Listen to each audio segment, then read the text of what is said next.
This is a small clip from one of my main videos. If you like it, then please check out the original video. Okay, bye, love you. But let's begin with Club Penguin Elite Penguin Force, released in November 2008 for the Nintendo DS. As a kid, I had no idea that the original Club Penguin already had secret agent missions, so I thought that this game was the origin of that concept. Nope. Before playing, it's worth noting that both this game and the sequel featured mild connectivity with the main Club Penguin game. Each of these games came with a card containing a code that, if used on your Club Penguin account, would give you some exclusive items and some coins. Not only that, but any coins collected within the games could have also been transferred to your online account, which is pretty cool. Too bad you can't do it anymore.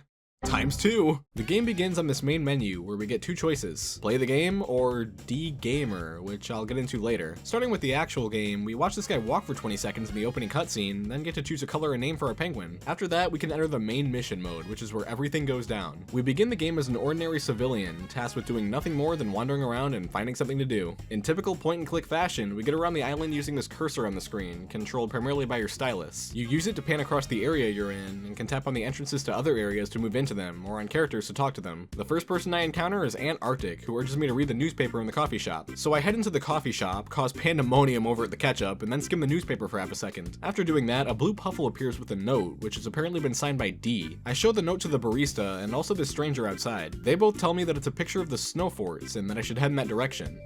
So I head over to the lighthouse, and while I'm there, I have a chat with this lad at the dock. After that, I rob this guy in his sleep and then check out the ski hills. After a few hours of exploring and pondering, I finally start to piece together what this note's been trying to tell me. I've got to go to the snow forts. I get there and find this snowman who gives me another note. Then I help this guy get his hat down from this building by discovering that the blue puffle I found earlier has the ability to throw snowballs, which will be a recurring tool moving forward. The guy gives me this shit as a reward for his hat, and then I keep exploring the area, being mysteriously handed more notes. I put all 4 notes together, which creates a map to the lighthouse, and after going back there and interacting with this barrel, out comes Dot, aka D, who's been the one behind these notes. Apparently, Dot has been watching me for a long time. Okay, where's my stun gun? She starts blabbering on about the Elite Penguin Force and how it's this super duper secret agency she's a part of that no one knows about, but that I'm the perfect one for the job. Apparently, I just passed the first test. She then hands me this world map that gives me the exact GPS coordinates of their secret headquarters, and then asks if I want to join the Elite Penguin Force. And you know, of course I don't, but I'd feel rude declining the offer, so I just begrudgingly accept it, with intentions of no call, no showing my way out of this mess later. I gotta say, man, the EPF must truly be a top-notch secret agency. These people are so secretive that they were willing to completely expose their whole operation to some random guy on the street just because he was able to identify what location was displayed on a piece of paper he was given. Seriously, why was my character specifically selected to be filled in on this top secret shit? I'm just some guy. Like, literally the barista was more knowledgeable about this than I was. Hire him. Not only that, but you gave me all this information before I even accepted the invitation to the agency. What would you have done if I instead went with the I need some time think about it option and then never followed up? I just know you're classified shit then? Would you have to kill me? Nice secret, bros. But anyways, that concludes the first mission, and you see how the game works. This was a very basic mission, but the general gameplay of it persists throughout the adventure. Go around and gather important items, talk to penguins for information, solve puzzles, and complete missions, but things do get more interesting later in the adventure. To start our next mission, we go to the location Dot provided us on the map, which ends up being the dojo. We solve some quick puzzles, and then get taught how to use the elite puffles with unique special abilities based on their color. The blue puffle can throw snowballs, the red one can blast out of a cannon to break things, and there will be plenty more to discover throughout our journey. After this, we're given access to the secret headquarters hidden in a fitting room in the sports shop. We meet the director, who teaches us how to combine items, giving us access to this spy gadget that'll help us in all sorts of ways. You've got this button that can teleport you to the HQ at a moment's notice, a log that displays the objectives of the current mission, and a phone to call other agents with, little things that'll generally help guide you through your tasks. There are also some tools in here that initiate microgames upon being used, like this feather duster.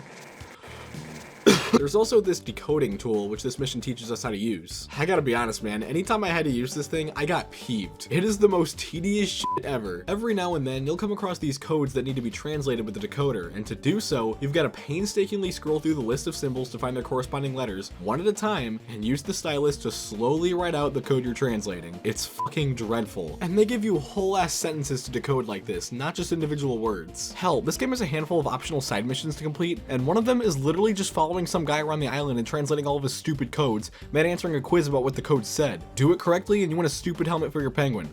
Fuck this guy and his quest. But alright, we figure out this code in the HQ, then we're officially hired as an EPF agent. Now we can go out and explore the island to our heart's content. At this point, we can either take on some optional side quests or continue with the main story. Frankly, if you're not a completionist or a diehard Club Penguin fan, I wouldn't bother with the optional side quests. I did them all, and a majority of them consist of just being asked to find something and aimlessly checking every area on the island until you get what you need. Like the first one I did involved finding 7 puffles hidden around the island to return to the pet shop. No direction, no clues, just look everywhere until you find them all. Gross. They're not all like this. Many will give you hints on where you should go without explicitly telling you, but with these, it pretty much just amounts to either understanding the hints and then going to that place, how fun, or not understanding the hints and therefore aimlessly walking around trying to find the right area.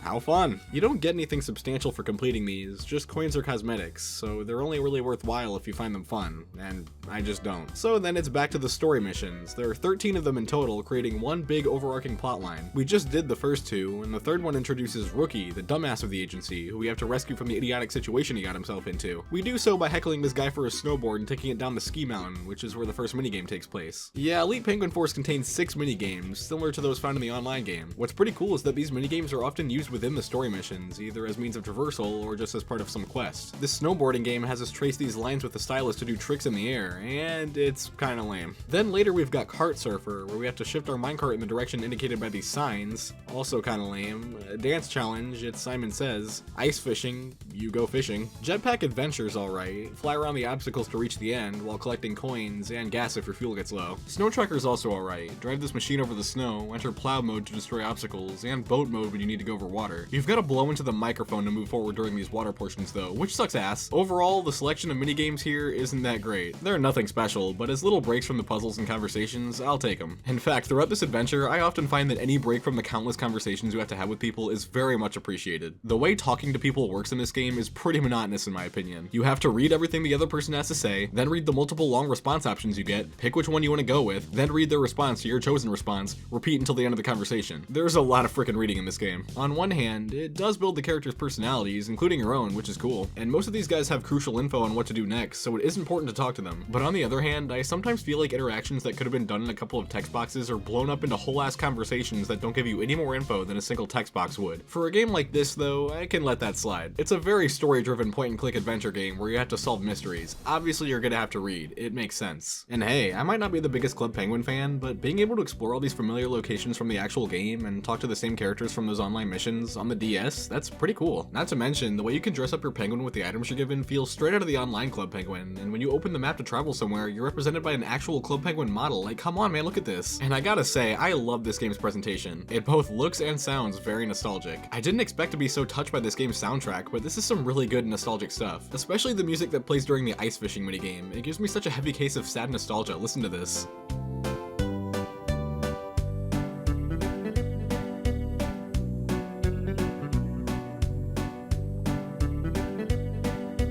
Like, doesn't this make you hate your life? Is that just me? Now it's time for a quick rundown of the game's story. From Mission 4 onward, the story follows a continuous overarching plot involving Gary the Gadget Guy, the inventor of the agency who's gone missing. We're supposed to be assisted by the other agency members, Dot, Jetpack Guy, and Rookie, but they really don't do squat and just leave everything up to me, so up to me it is. We eventually find Gary in the mine and have to rescue his stupid ass from a minecart he got stuck under by using some damn balloons to lift it off him. Gary eventually reveals that he created 3 robots that gained minds of their own and ran away, so we have to track down each of the robots at different locations and dismantle them, which involves some touchscreen microgames and the use of the puffles and their abilities. We've already gone over Bouncer and his snowballs, as well as Blast with his cannon, but on our way to these last few missions, we also recruit a handful of others. Flare uses a blowtorch to weld metal items together and melt ice, Loop can use a lasso to constrain things, Hop can blow bubbles that can lift heavy objects, Flit can fly and grab faraway items, and Chirp can shittily play the flute and shatter ice and other fragile materials. I like the variety of abilities at play here with these puffles, and how each one has a chance to shine throughout the missions. I don't care for the fact that the game makes you blow into the mic to call one out though, and in instances like this with these robots, it's not always clear which puffle is needed for the job, so you're kinda just trying each one until something actually happens, which isn't the most fun. Not only that, but there's also a problem that persists throughout the game where you have to tap a seemingly very specific spot to make certain things happen, or they just won't. With these robot portions, I swear, I tried using the correct puffle multiple times, but I guess I didn't tap the exact pixel they wanted me to, so nothing happened. Resulting in me turning the game inside out to try and find some alternate method of progressing, until I eventually gave up and checked a walkthrough, only to be told that the solution is something I already tried. But whatever, after we stop all 3 robots, a party breaks out in the theater, but uh-oh! It was a fake out ending, and we now have to fight the final boss, this really out of place, goofy 3D model robot. This thing takes all our puffles, so we gotta follow it around and save them all one by one. After that, the game is finished. There's really not much else to say about Elite Penguin Force without getting into the nitty-gritty of each individual mission, but honestly, most of it is nothing you haven't seen already. You just talk to people for information, find the items necessary to complete the mission, use your spy gadgets and puffles to solve puzzles, and occasionally play a minigame. As someone who was never really into Club Penguin, Penguin, I don't think I really needed to play this. Don't get me wrong, I think the game's really charming and can be a bit of fun, but honestly, it was also kind of tedious and not that engaging. I think that might just be because this type of point-and-click game where you have to read a lot and solve puzzles just isn't my type of game. Couple that with the fact that I'm not a huge Club Penguin fan, and I'm also a grown adult, yeah, there's not much in here that really speaks to me these days. I can definitely see the appeal of this for someone who's into Club Penguin, but even then, the puzzles are relatively simple, the missions can feel really long, and the only moments that actually stumped me just ended up feeling like bullshit.